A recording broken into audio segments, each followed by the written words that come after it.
The emergency sirens wailed through the corridors of St. Mary's Medical Center as the helicopter touched down on the hospital's rooftop helipad. Dr. Marcus Chun, the chief of emergency medicine, rushed toward the landing area with his team, their white coats flapping in the downwash from the helicopter's rotors. The radio crackled with urgent updates from the flight medic. Incoming patient is a 62-year-old male, high-ranking military official, found unconscious in his office approximately 45 minutes ago. Vital signs are unstable, blood pressure dropping, heart rate irregular. We've administered standard emergency protocols en route. General Robert Harrison had been a towering figure in military circles for over 3 decades. His decorated career had taken him through multiple theaters of operation, and his strategic mind had earned him respect from both allies and adversaries. But now, as the medical team carefully extracted him from the helicopter, he looked fragile and vulnerable, a stark contrast to the commanding presence he was known for. Dr. Chun immediately began his assessment as they wheeled the general toward the emergency room. The patient's skin had a grayish pallor, and his breathing was shallow and labored.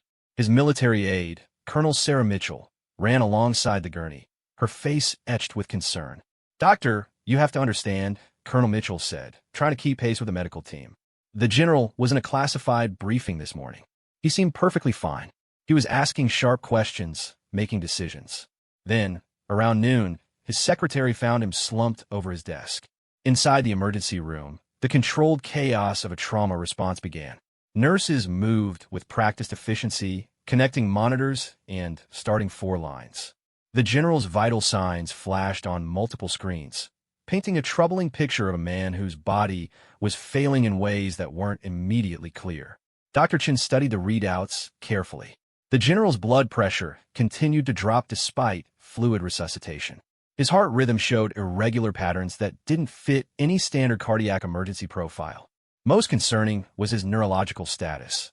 He remained unconscious, unresponsive to verbal commands or physical stimuli. "Give me a complete blood workup," Dr. Chin ordered. "I want toxicology, cardiac enzymes, liver function, kidney function, everything. And get neurology down here immediately." Dr. Lisa Rodriguez, the hospital's lead neurologist, arrived within minutes. She was known for her methodical approach to complex cases and her ability to spot neurological conditions that others might miss. As she examined the general, her brow furrowed with concentration. "His pupils are reactive but sluggish," Dr. Rodriguez noted, shining a penlight into the general's eyes. "Reflexes are diminished but present. No obvious signs of stroke on initial examination, but we need imaging immediately." The general was rushed to radiology for emergency CT scans of his brain and chest, while blood samples were sent to the lab for urgent analysis. Colonel Mitchell paced the waiting area, making phone calls to notify the general's family and superior officers about his condition. When the initial test results came back, they only deepened the mystery. The CT scans showed no signs of stroke, brain tumor, or other obvious neurological damage. The blood work revealed some abnormalities, elevated white cell count suggesting possible infection, but no clear indicators of what might be causing the general's rapidly deteriorating condition. Dr. Amanda Foster, the hospital's chief of internal medicine, joined a growing team of specialists trying to solve the puzzle. She had 30 years of experience and had seen countless unusual cases, but something about the general's presentation troubled her. "This doesn't fit any standard pattern," Dr. Foster said, reviewing the test results with her colleagues. "We have a previously healthy man with no significant medical history, sudden onset of neurological symptoms, cardiovascular instability, and lab values that suggest systemic inflammation, but no clear source." As the hours passed, more specialists were called in. Dr. James Morrison, the infectious disease expert, considered the possibility of a rare infection or biological agent. Dr. Catherine Lee, the toxicologist, explored potential poisoning scenarios. Each expert brought their expertise to bear, but the general's condition continued to worsen. By evening, the general had been moved to the intensive care unit, where he was connected to multiple life support systems. His blood pressure required continuous medication to maintain adequate levels. His breathing had become so compromised that he needed mechanical ventilation. The team had tried every standard treatment protocol, but nothing seemed to be working. Colonel Mitchell had been joined by the general's wife, Margaret Harrison, a dignified woman who had spent decades as a military spouse, accustomed to uncertainty, but never prepared for something like this.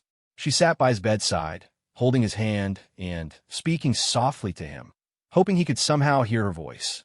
"The doctors are doing everything they can," she whispered to her husband. "You're going to fight through this. You always do." Dr. Chun gathered the medical team for a consultation late that night. The conference room was filled with some of the hospital's most experienced physicians, all struggling to understand what was happening to their patient. "We've ruled out the most common causes," Dr. Chun began, his voice heavy with frustration. "No stroke, no heart attack, no obvious infection, no standard toxic exposure. The general's condition is deteriorating despite our best efforts." Dr. Rodriguez added, "The neurological picture is particularly puzzling. He shows signs of diffuse brain dysfunction, but the imaging doesn't support any structural damage. It's as if something is interfering with normal brain function at the cellular level." Dr. Morrison leaned forward in his chair. "I've been considering some of the more exotic possibilities. There are certain biological agents that could cause this kind of systemic effect, but they're extremely rare and would require very specific exposure circumstances." The discussion continued deep into the night, with each specialist offering theories and suggesting additional tests. They ordered more blood work, looking for rare pathogens and unusual toxins. They scheduled additional imaging studies and consulted with specialists at other major medical centers. Meanwhile, in the ICU, the general's condition showed no signs of improvement. The nursing staff maintained constant vigilance, monitoring his vital signs and adjusting medications as needed. The intensive care unit was a place where life and death decisions were made every hour, and everyone could sense the gravity of the situation. Among the nursing staff was Elena Rodriguez, a young registered nurse who had been working in the ICU for just over a year. She was known for her attention to detail and her genuine care for patients, but she was still relatively new compared to some of the veteran nurses on the unit. Elena had been assigned to care for the general during the night shift, and she took her responsibilities seriously. As she checked his vital signs and adjusted his 4 medications, Elena found herself studying the general's case more carefully than usual. Something about his condition nagged at her, though she couldn't quite put her finger on what it was. She had learned early in nursing school that sometimes the most important observations came from spending time with patients, really looking at them, and noticing the small details that might be missed in the rush of medical procedures. The general's military background fascinated Elena. Her own father had served in the army, and she had grown up with great respect for military service members. She found herself wondering about the general's life, his career, the decisions he had made that affected thousands of people. Now he lay unconscious, dependent on machines and medications to keep him alive, while some unknown condition ravaged his body. Dr. Chun made rounds early the next morning, and the news was not encouraging. Despite aggressive treatment, the general's condition had deteriorated further overnight. His kidney function was now compromised, and there were signs that his liver was beginning to fail as well. The medical team was facing the possibility of complete organ system failure, and they still had no clear diagnosis. "We're going to try plasmapheresis," Dr. Chun announced to the team. "If this is some kind of autoimmune process or toxic exposure, removing and replacing his blood plasma might help." The plasmapheresis procedure was complex and carried its own risks, but at this point, the medical team was willing to try anything that might save the general's life. As preparations began for the procedure, Elena continued her careful observations of the patient. She noticed that the general's skin had developed a slight yellowish tinge, suggesting liver dysfunction. His hands, which had been steady enough to sign important military documents just days before, now showed a fine tremor even in his unconscious state. These were subtle changes that might be easily overlooked in the constant activity of the ICU, but Elena made careful notes of everything she observed. The medical mystery of General Harrison's condition was far from solved, and time was running out. The hospital's best specialists had exhausted their initial approaches, and the general's body was failing despite their most advanced treatments. As the medical team prepared for increasingly desperate measures, Elena continued her quiet vigil, watching and waiting for any clue that might help save her patient's life. The general's case had become the talk of the hospital. Word had spread among the medical staff about the mysterious illness that had struck down one of the military's most respected leaders. Everyone wanted to help, to contribute some insight that might make the difference between life and death. But as the second day of the general's hospitalization began, his prognosis looked increasingly grim. The multiple organ systems that were failing suggested a systemic process that was beyond the reach of conventional medicine. The medical team was running out of options, and time was running out for General Robert Harrison. Elena finished her shift that morning with a heavy heart.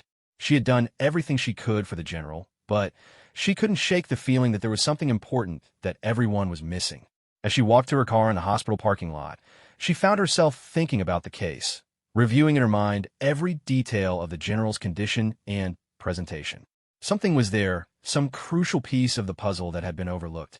Elena was determined to figure out what it was, even if it meant going beyond her usual role as a bedside nurse. The general's life might depend on someone noticing the one thing that 25 medical specialists had failed to see. Elena Rodriguez couldn't sleep when she got home that morning. Her small apartment felt too quiet after the constant hum and beeping of the ICU monitors. She sat at her kitchen table with a cup of coffee, her nursing notes spread out before her, trying to piece together something that the medical experts had missed. Her father, retired Sergeant Major Miguel Rodriguez, called during his usual morning routine. He always checked in with his daughter, proud of her career in nursing and interested in her work at the hospital. "You sound tired, Mija," he said, using the Spanish endearment he had called her since childhood. "Everything okay at work?" Elena found herself telling her father about the general's case, being careful not to violate any patient privacy rules while describing the medical mystery they were facing. Her father listened with the attention that came from years of military service and genuine concern for a fellow soldier. "You know," Sergeant Major Rodriguez said thoughtfully, "back in my day, we had some training about unusual exposures. Chemical agents, biological weapons, things that the regular doctors might not think about. Has anyone considered that this might be related to his military service?" The question stuck with Elena as she finally tried to get some sleep. When she returned to the hospital that evening for her next shift, she found that the general's condition had worsened significantly. The plasmapheresis procedure had been completed, but there was no improvement in his status. If anything, he seemed to be declining more rapidly. Dr. Chen looked exhausted as he briefed the night shift team. Dark circles under his eyes testified to the sleepless hours he had spent trying to solve this medical puzzle. The weight of responsibility was evident in every line of his face. "We've consulted with specialists at Johns Hopkins, Mayo Clinic, and the CDC," he reported. "No one has seen a case quite like this. The general's multi-organ failure is accelerating, and we're running out of treatment options." Elena began her shift by conducting a thorough assessment of the general. His breathing was now completely dependent on the ventilator. His skin had taken on a more pronounced yellow color, and new bruising had appeared on his arms and legs, suggesting that his blood clotting mechanisms were failing as well. As she worked, Elena found herself thinking about her father's question.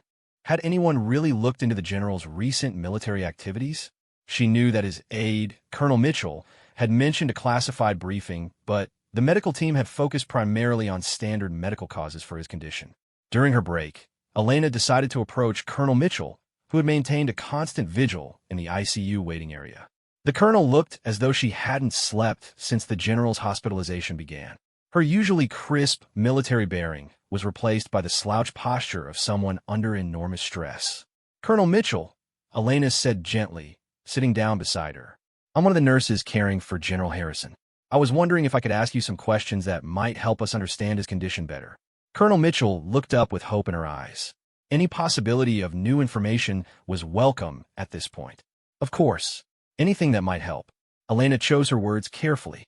"Can you tell me about the general's activities in the days leading up to his collapse? Not the classified details, but general information about his schedule, his travels, anything unusual." Colonel Mitchell thought for a moment. The general had been working on a special project for the past several weeks. He was reviewing historical military operations, analyzing past conflicts for strategic lessons.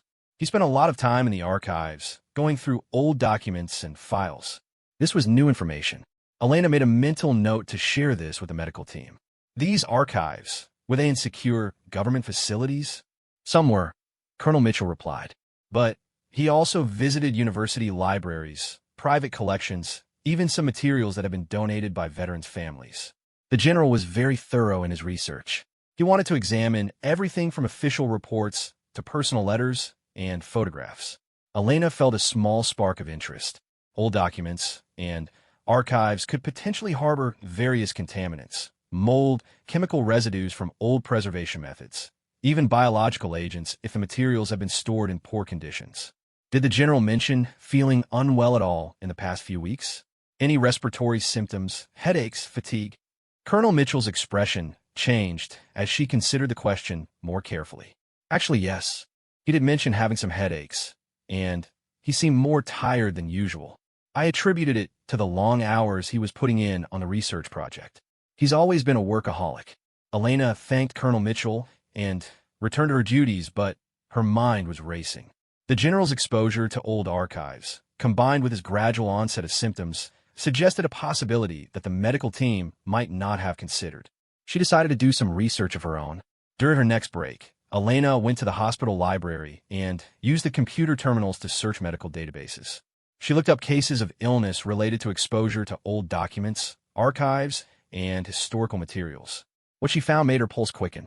There were documented cases of serious illness caused by exposure to materials contaminated with various fungi and bacteria that could survive for decades in paper and other organic materials. Some of these organisms could cause severe systemic illness with symptoms very similar to what the general was experiencing. One case study particularly caught her attention. A historian who had spent weeks working with Civil War-era documents had developed a mysterious illness characterized by multi-organ failure. The diagnosis had eluded doctors for days until someone thought to consider environmental exposure. The patient had been infected with a rare fungus that had been dormant in the old paper for over a century. Elena printed out several relevant articles and continued her research. She discovered that certain preservation methods used on historical documents in the past had involved chemicals that were now known to be toxic. Mercury compounds, arsenic-based treatments, and other dangerous substances have been commonly used to prevent insect damage and decay. As she read, Elena realized that the general's symptoms could potentially be explained by either infectious agents or chemical toxins associated with old archival materials. The gradual onset of his illness over several weeks was consistent with chronic low-level exposure to such contaminants. When Dr. Chun made his late-night rounds, Elena approached him with her research. She was nervous about suggesting a theory when so many experienced specialists had already evaluated the case, but she knew that time was running out for the general.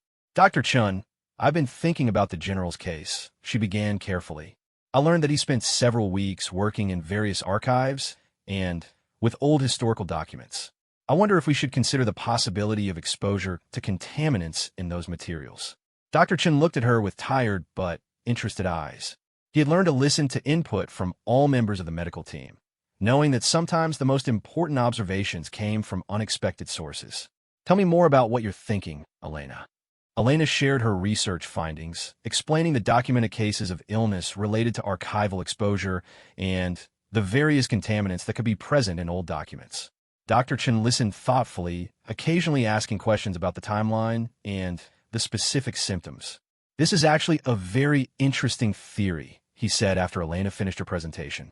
We've been focused on acute exposure scenarios, but chronic exposure to archival contaminants could definitely cause the kind of systemic illness we're seeing. Let me discuss this with the team. Within an hour, Dr. Chun had assembled the core group of specialists treating the general. Elena was invited to present her theory to the group, which included Dr. Rodriguez, Dr. Foster, Dr. Morrison, and several others. She felt intimidated speaking to such an experienced group, but she knew that the general's life was more important than her nervousness. The specialists listened with growing interest as Elena explained her research. Dr. Morrison was particularly intrigued by the infectious disease possibilities. There are definitely fungi and bacteria that can survive in archival materials for extended periods, he said. Some of these organisms can cause severe systemic infection, especially in individuals who are exposed repeatedly over time. Dr. Lee, the toxicologist, was equally interested in the chemical exposure angle. The preservation methods used on historical documents have included some very toxic substances. If the general was handling these materials directly, skin absorption could have resulted in significant toxic exposure. Dr. Foster nodded thoughtfully. The timeline fits much better than our previous theories. A gradual exposure over several weeks would explain the slow onset of symptoms and the progressive nature of his illness. The team quickly developed a plan to test Elena's theory. They would need to obtain samples from the archives where the general had been working and test them for both biological and chemical contaminants. They would also need to run more specialized blood tests looking for specific toxins and unusual infectious agents. Dr. Chun contacted Colonel Mitchell to get detailed information about exactly which archives and collections the general had visited. Meanwhile, Dr. Morrison began arranging for specialized laboratory tests that might identify unusual pathogens. Elena returned to her patient care duties with a mixture of hope and anxiety. Her theory made sense, but proving it and finding effective treatment would still be challenging. The general's condition continued to deteriorate, and time was becoming increasingly critical. As she monitored the general throughout the night, Elena found herself studying his hands more carefully. If he had been handling contaminated documents, his hands would have been the primary point of contact. She noticed that his fingernails showed some discoloration, and there were subtle changes in the skin of his palms that could be consistent with chemical exposure. She also observed his breathing patterns more closely. While he was on mechanical ventilation, the settings required to maintain adequate oxygen levels had been gradually increasing, suggesting progressive lung dysfunction. This could be consistent with inhalation of airborne contaminants in dusty archives. Elena made detailed notes about all of her observations, documenting them carefully in the medical record. She had learned in nursing school that sometimes the most important diagnostic clues came from careful, systematic observation over time. By morning, the results of the initial environmental testing were beginning to come in. The CDC had agreed to fast-track analysis of samples from the archives where the general had been working. Preliminary results showed the presence of several concerning organisms, including a rare fungus that was known to cause severe systemic illness in humans. Dr. Morrison was excited about the findings. This fungus, Aspergillus chevalieri, is extremely rare in clinical settings, but it's been found in old paper and parchment materials. It can cause exactly the kind of multi-organ failure we're seeing in the general. The team immediately began treatment with antifungal medications specifically targeted at the identified organism. They also initiated chelation therapy to address potential heavy metal exposure from old preservation chemicals. Elena finished her shift that morning with cautious optimism. For the first time since the general's hospitalization, the medical team had a specific diagnosis and targeted treatment plan. Whether it would be enough to save his life remained to be seen, but at least they were no longer working in the dark. As she prepared to leave the hospital, Elena reflected on the importance of looking at medical cases from different perspectives. The experienced specialist had approached the general's illness from their areas of expertise, but sometimes the answer lay in considering factors that fell outside of traditional medical thinking. The general's military career, his dedication to historical research, and the unusual circumstances of his exposure had all been crucial pieces of the puzzle. Elena was glad that she had been willing to ask questions and pursue her theory, even when it meant stepping outside of her usual role as a bedside nurse. The battle to save General Harrison's life was far from over, but at least now they had weapons to fight with. The next few days would be critical in determining whether the targeted treatment would be effective in reversing the damage that had already been done to his body. The antifungal treatment began immediately, but the general's response was not what the medical team had hoped for. 3 days into the targeted therapy, his condition remained critical, and some parameters were actually worsening. Dr. Morrison adjusted the medication dosages and added additional antimicrobial agents, but the multi-organ failure continued to progress. Elena returned to work after her days off to find the ICU filled with a tense atmosphere. The nursing staff spoke in hushed tones about the general's case, and she could see the strain on everyone's faces. Despite having what appeared to be the correct diagnosis, the treatment was not producing the dramatic improvement they had all hoped for. Dr. Chin pulled Elena aside during her shift. "Your theory about the archival exposure was absolutely correct," he said. "The lab results confirmed multiple contaminants, including the fungus we're treating. But, Elena, I need you to think harder. Is there something else we might be missing?" Elena felt the weight of responsibility settling on her shoulders. She had been right about the general's exposure to contaminated materials, but clearly there were still pieces of the puzzle that remained unsolved. She decided to dig deeper into the specifics of the general's research activities. That evening, she approached Colonel Mitchell again. "Colonel, I need to know more about the exact materials the general was working with. Not just the locations, but the specific types of documents, their age, their condition." Colonel Mitchell pulled out a notebook where she had been keeping detailed records of everything related to the general's condition. "Let me see what I have here." The general was particularly interested in World War II and Korean War documents. He spent a lot of time with field reports, personal correspondence from soldiers, and medical records from field hospitals. Elena's interest was piqued by the mention of medical records. These medical records from field hospitals. Do you know anything about their condition or how they have been stored? "Actually, yes," Colonel Mitchell replied, flipping through her notes. The general mentioned that some of the medical records were in pretty bad shape. They had been stored in a basement that had flooded several times over the years. He said the papers were moldy and some were barely readable. Elena felt her pulse quicken. Water damage and repeated flooding would create ideal conditions for the growth of extremely dangerous microorganisms. She excused herself and headed straight to the hospital library to research fungal contamination in water-damaged archives. What she discovered was alarming. Water-damaged historical documents could harbor some of the most dangerous fungi known to medicine, including species that were resistant to standard antifungal treatments. One organism in particular caught her attention, Stachybotrys chartarum, commonly known as black mold. Black mold produced mycotoxins that could cause severe, life-threatening illness in humans. More importantly, these toxic compounds could persist in the body even after the organism itself was eliminated.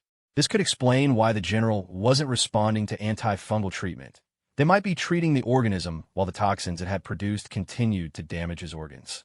Elena gathered her research and requested an emergency consultation with Dr. Morrison.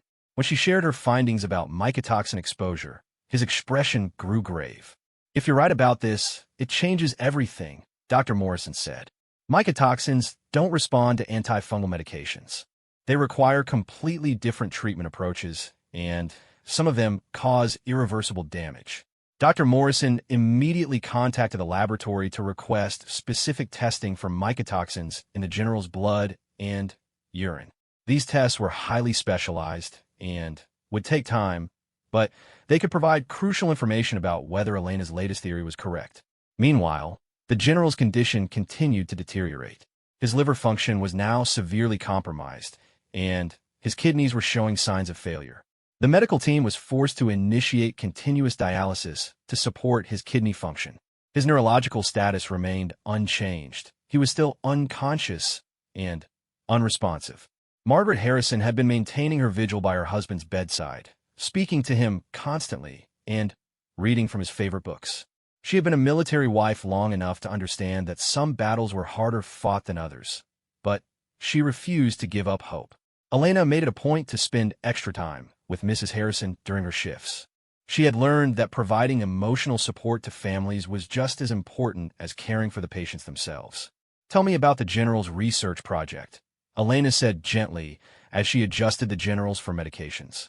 "It must have been very important to him." Mrs. Harrison smiled sadly. "Oh, it was.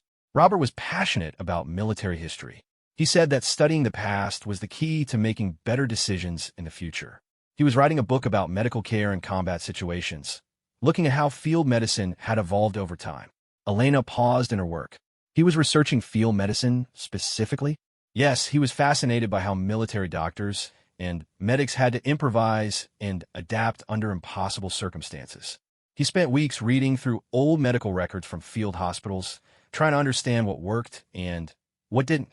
This new information added another layer to Elena's growing concern. If the general had been specifically handling medical records from field hospitals, he might have been exposed to documents contaminated with biological materials from decades past. Blood, tissue samples, and other biological specimens could have contaminated the papers, creating a reservoir for dangerous pathogens. Elena shared this information with Dr. Morrison, who ordered additional testing for rare bacterial and viral agents that might have survived in biological material on old documents. The list of potential contaminants was growing longer and more complex. 2 days later, the mycotoxin test results came back positive. The general's blood showed significant levels of trichothecenes, powerful toxins produced by a certain species of fungi. These compounds were known to cause severe multi-organ toxicity and were extremely difficult to eliminate from a body. Dr. Chun assembled the medical team for an emergency conference. We now have confirmation of mycotoxin poisoning in addition to the fungal infection. This explains why the antifungal treatment alone hasn't been effective. We need to implement detoxification protocols immediately.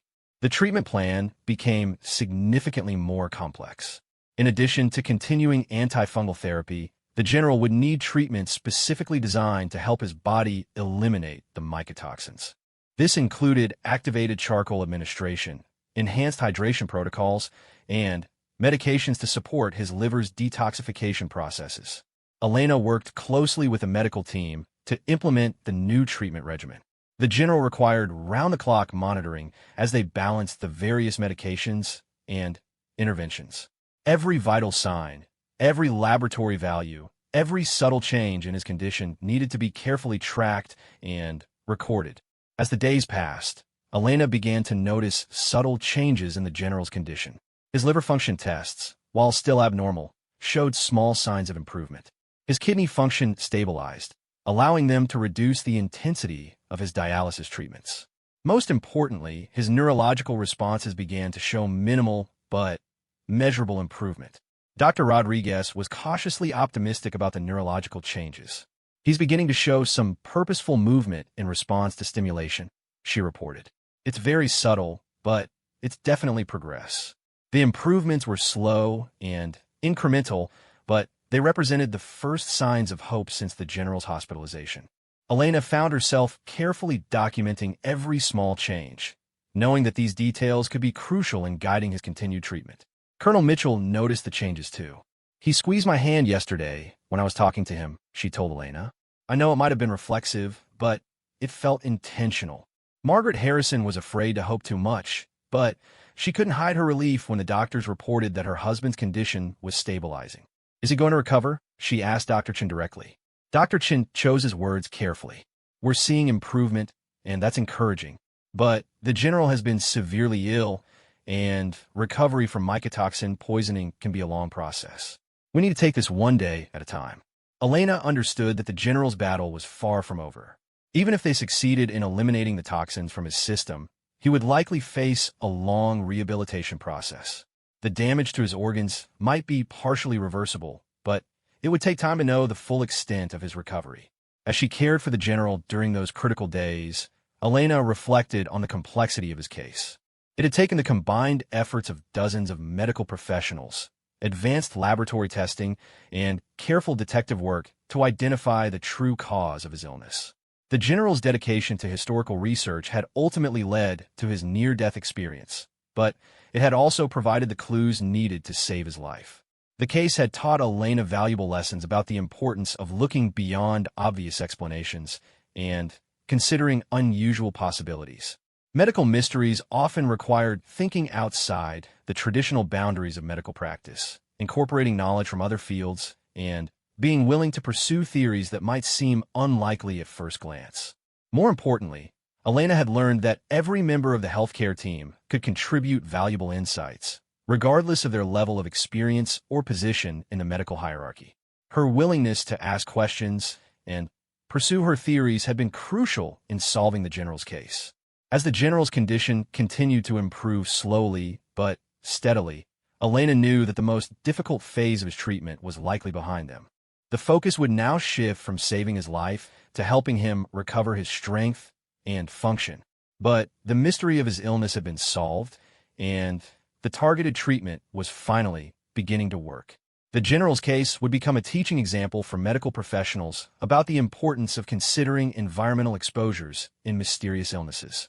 His experience would help other patients who might face similar situations in the future, turning his ordeal into a valuable contribution to medical knowledge. Elena felt proud of her role in solving the puzzle, but she knew that the general's recovery would be the true measure of their success. As she continued to care for him through the long days and nights of his slow improvement, she remained committed to doing everything possible to help him return to the life he had known before his encounter with the dangerous materials hidden in historical documents. 2 weeks into the mycotoxin treatment protocol, General Harrison opened his eyes for the first time since his collapse. Elena was adjusting his ventilator settings when she noticed his eyelids flutter. She immediately called for Dr. Rodriguez, her heart racing with excitement and nervous anticipation. Dr. Rodriguez arrived quickly and began a careful neurological assessment. The general's eyes tracked movement, and he showed clear signs of awareness, though he remained unable to speak due to the breathing tube. When Dr. Rodriguez asked him to squeeze her hand if he could understand her, his grip was weak, but unmistakably intentional. Margaret Harrison was summoned immediately. When she took her husband's hand and spoke his name, tears streamed down her face as he squeezed back. After weeks of uncertainty and fear, this simple gesture represented everything she had been praying for. "Robert, you're in the hospital," she said softly. "You've been very sick, but you're getting better. The doctors and nurses have been taking wonderful care of you." The general's eyes moved to Elena, who was standing nearby. Though he couldn't speak, his expression seemed to convey gratitude. Elena felt a wave of emotion wash over her as she realized that her persistence and detective work had helped save this man's life. Dr. Chun was cautiously optimistic about the general's awakening. While it represented significant progress, they still faced many challenges ahead. The mycotoxin exposure had caused substantial damage to multiple organ systems, and recovery would be a long, complex process. Over the following days, the medical team worked to gradually reduce the general's dependence on life support systems. His breathing improved enough to begin weaning him from the ventilator, though he would need supplemental oxygen for the foreseeable future. His kidney function continued to improve, allowing them to discontinue dialysis treatments. The most concerning issue was the lasting effects of the neurological damage. While the general was now conscious and aware, he showed signs of cognitive impairment and memory problems. Dr. Rodriguez explained to the family that mycotoxin exposure could cause lasting neurological effects that might take months or even years to fully resolve. Elena worked closely with the rehabilitation team to develop a comprehensive care plan for the general's recovery. Physical therapists began working with him to maintain muscle strength and prevent complications from prolonged bed rest. Speech therapists helped him regain his ability to communicate as the breathing tube was removed. When the general spoke his first words after being extubated, his voice was weak and raspy, but the words were clear. "Thank you." He was looking directly at Elena when he said them, and she knew that somehow he understood the role she had played in his survival. Colonel Mitchell had been coordinating with the general's superiors throughout his illness, keeping them informed of his condition while maintaining strict confidentiality about the medical details. Now that he was conscious and improving, there were important decisions to be made about his military career and responsibilities. General Harrison's cognitive assessment revealed some troubling deficits. His short-term memory was significantly impaired, and he had difficulty with complex reasoning tasks that had once been second nature to him. Dr. Rodriguez explained that these problems might improve over time, but there were no guarantees about the extent of his recovery. The general himself seemed to understand the implications of his condition. During one of Elena's visits to his room, he asked her directly about his prognosis. "Nurse Elena," he said, his voice still weak but gaining strength, "I remember you being there through the worst of it. Please tell me honestly, am I going to be able to return to my duties?" Elena chose her words carefully. "General, your recovery has been remarkable considering how sick you were. Dr. Rodriguez can give you more specific information about your cognitive function, but I've seen you making progress every day." The general nodded slowly. "I can feel that my mind isn't working the way it used to. Simple tasks that should be automatic now require real concentration. I'm having trouble remembering things that happened just hours ago." Elena sat down beside his bed. "The brain has an amazing ability to heal and adapt. The doctors are optimistic that with time and rehabilitation, you can recover much of your function. But it's going to take patience and hard work." Over the following weeks, the general threw himself into his rehabilitation with the same determination he had shown throughout his military career. He worked with occupational therapists to relearn basic cognitive tasks, practiced memory exercises, and gradually increased his physical activity as his strength returned. Elena continued to care for the general as he transitioned from the ICU to a general medical ward and then to the rehabilitation unit. She had become emotionally invested in his recovery, and she found herself thinking about his progress even during her time off. The general's research project that had led to his illness became the subject of intensive investigation. Environmental health specialists tested every archive and collection he had visited, identifying multiple sites with serious contamination problems. The findings led to new safety protocols for researchers working with historical documents and archives. Dr. Morrison published a case study about the general's illness in a major medical journal, highlighting the importance of considering environmental exposures in mysterious illnesses. Elena was listed as a co-author on the paper, recognizing her crucial role in identifying the source of the contamination.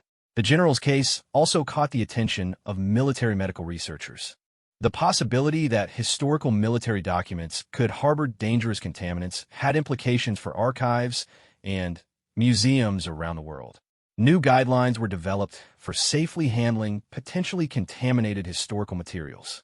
As the general's cognitive function slowly improved, he became increasingly interested in understanding exactly what had happened to him. Elena spent hours explaining the medical aspects of his illness, describing how the fungal contamination and mycotoxin exposure had affected his body. "So my dedication to historical research nearly killed me," he said with a wry smile during one of their conversations. "There's some irony in that." Elena shook her head. "Your dedication to research also provided the clues we needed to save your life. If you hadn't been so thorough in your work, we might never have figured out the connection to the archives." The general's recovery continued, but it was clear that he would never fully return to his previous level of cognitive function.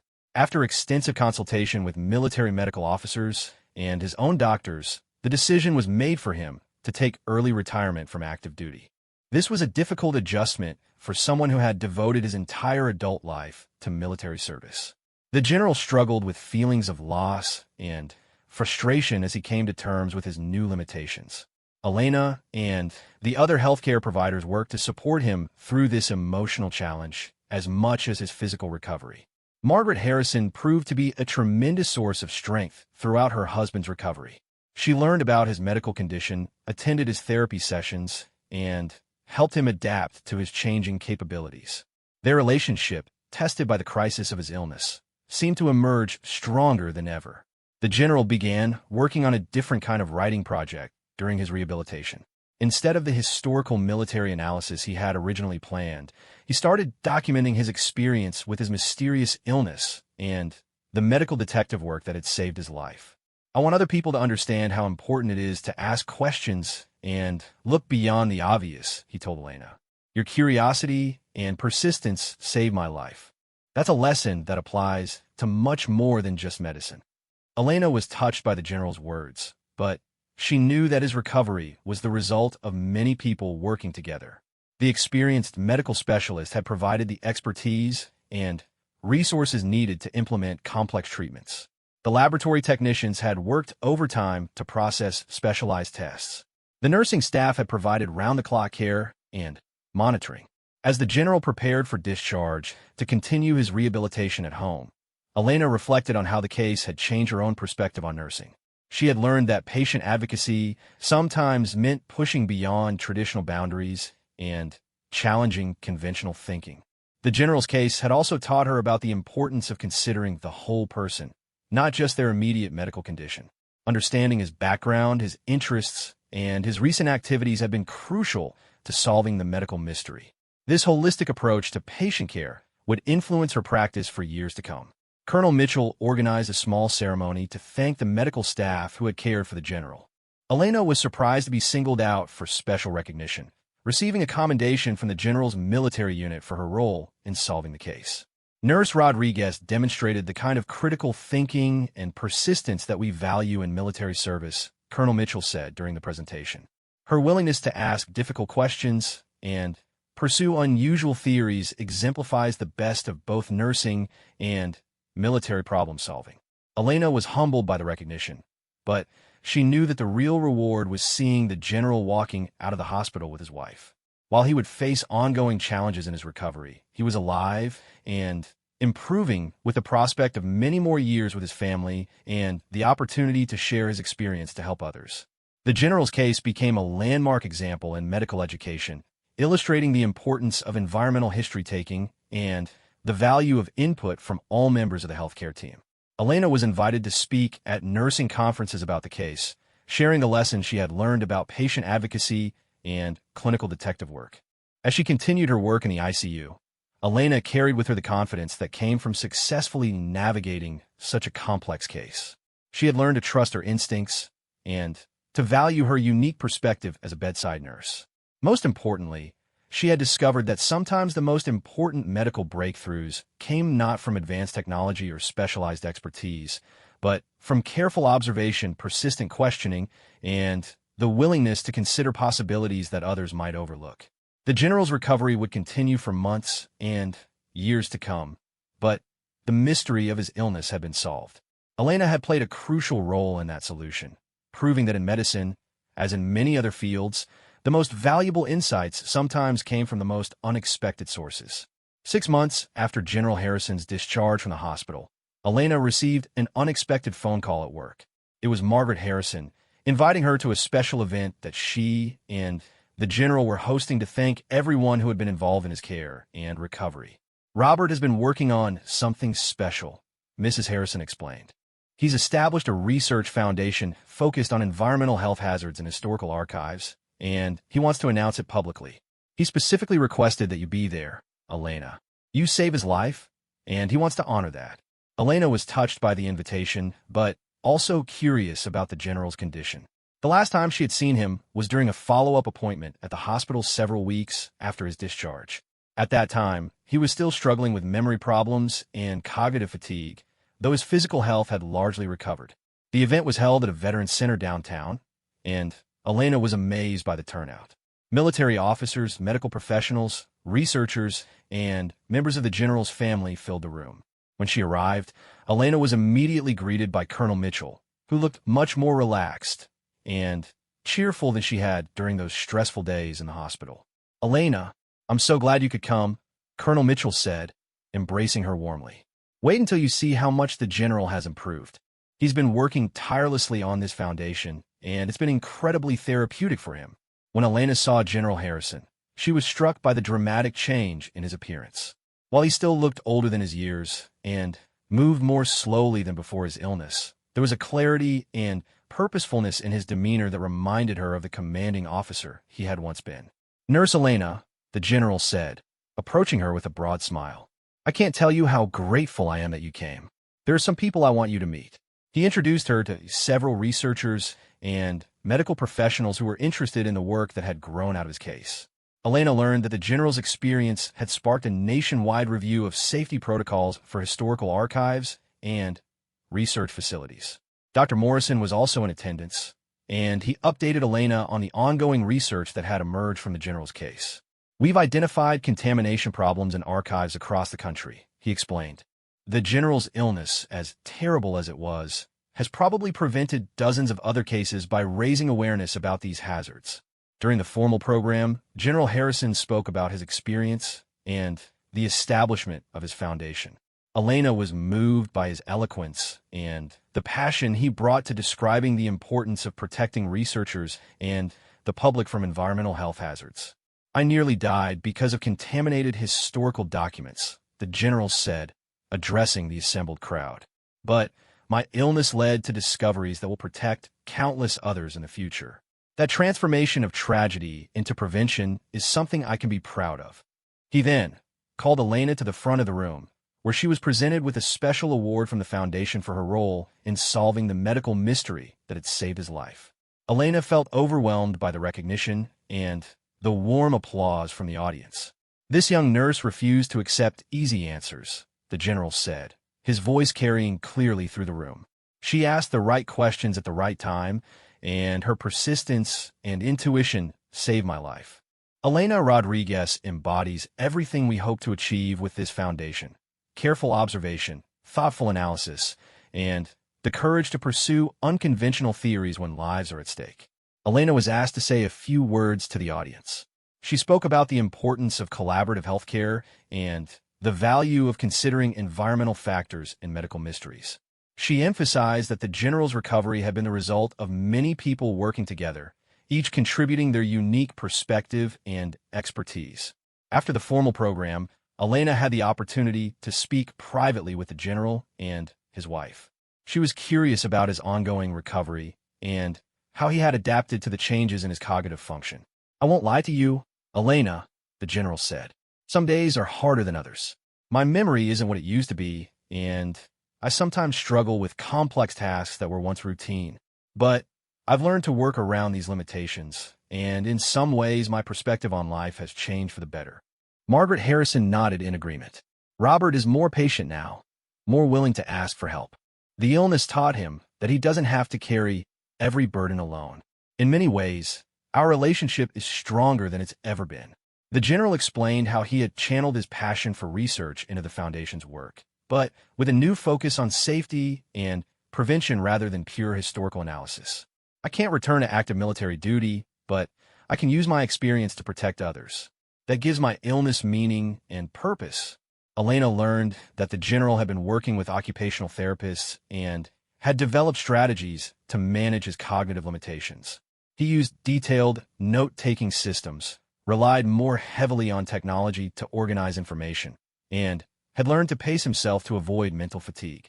"The brain injury from the mycotoxin exposure was significant," he explained, "but the human brain is remarkably adaptable. I've had to relearn some basic cognitive processes, but I've also discovered capabilities I didn't know I had." Elena was impressed by the general's resilience and positive attitude. His experience reminded her of other patients she had cared for who had faced life-changing illnesses and found ways to rebuild their lives in meaningful ways.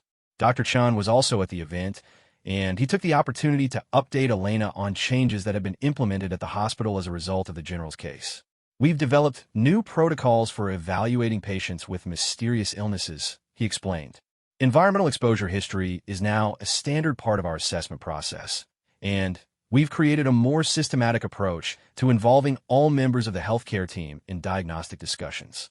Elena was pleased to learn that the lessons from the general's case were being incorporated into medical education and practice. She had received several invitations to speak at nursing schools and medical conferences about the importance of thorough assessment and creative problem-solving in patient care.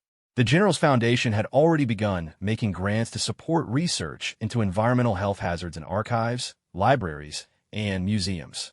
They were also funding the development of new safety equipment and protocols for researchers who work with potentially contaminated historical materials. "We want to ensure that future historians and researchers can pursue their work safely," the general explained. "Knowledge of the past is too important to abandon, but we must learn to access it without putting people at risk." Elena met several other healthcare professionals at the event who had been inspired by the general's case to pay closer attention to environmental factors in their own patients' illnesses. One emergency physician told her about a case where asking about home renovation projects had led to the diagnosis of lead poisoning in a child. Another nurse described identifying carbon monoxide exposure in a family by asking about their heating system. As the evening progressed, Elena found herself in conversation with young medical students and nursing students who were interested in learning more about clinical detective work. She encouraged them to always consider the patient's environment and activities as potential sources of information about their illness. "Don't be afraid to ask questions that might seem unrelated to the immediate medical problem," she advised them. "Sometimes the most important clues come from understanding what the patient does when they're not sick." Colonel Mitchell pulled Elena aside near the end of the evening to share some personal thoughts about the general's recovery. "You know, Elena, I think this experience changed him in ways that go beyond the medical effects. He's more humble now, more aware of how much he depends on others. But he's also more determined to make a difference." Elena appréciait de Colonel Mitchell's perspective. She had observed that serious illnesses often led to profound changes in patients' priorities and values. The general's transformation from a focus on military strategy to environmental health advocacy was a powerful example of how people could find new purpose after life-changing experiences. As the evening came to a close, Elena reflected on the journey that had brought them all together. The general's mysterious illness had been a medical crisis that could have ended in tragedy. Instead, it had become a catalyst for important changes in medical practice, archive safety, and environmental health awareness. The general approached Elena one final time before she left. "I want you to know that I think about you often," he said. "Not just because you saved my life, though I'll never forget that, but because you represent everything that's best about healthcare, the willingness to look beyond the obvious, to advocate for patients, and to never give up hope." Elena was deeply moved by his words. "General, your recovery and what you've done with this foundation shows that even the worst experiences can lead to something meaningful. You've turned your illness into a way to protect others." Driving home that evening, Elena thought about the profound impact that one patient case had had on so many people. The general's illness had advanced medical knowledge, improved safety protocols, and inspired healthcare providers to think more creatively about diagnostic challenges. More importantly, it had demonstrated the value of every person's contribution to patient care, regardless of their position or level of experience. Elena's willingness to ask questions and pursue unconventional theories had been crucial, but so had the expertise of the specialists, the dedication of the laboratory technicians, and the support of the entire healthcare team. The general story had become a powerful reminder that medicine is both a science and an art, requiring not only technical knowledge, but also curiosity, persistence, and the ability to see connections that others might miss. Elena knew that she would carry the lessons from this case throughout her nursing career, always remembering that sometimes the most important medical discoveries begin with a simple question: what if we're missing something? As she continued her work in the ICU, Elena maintained the confidence and perspective that had grown out of her experience with the general's case. She had learned to trust her observations and instincts while remaining humble about the complexity of medical practice. Most importantly, she had discovered that every patient's story was unique and that solving medical mysteries required both scientific rigor and human insight. The general's recovery would continue for years to come, but his case had already left a lasting legacy. His foundation would protect future researchers, his story would educate medical professionals, and his example would inspire others to find meaning and purpose in the face of life's greatest challenges. For Elena, it remained a powerful reminder of why she had chosen nursing as her profession and the difference that one person's dedication and persistence could make in saving a life.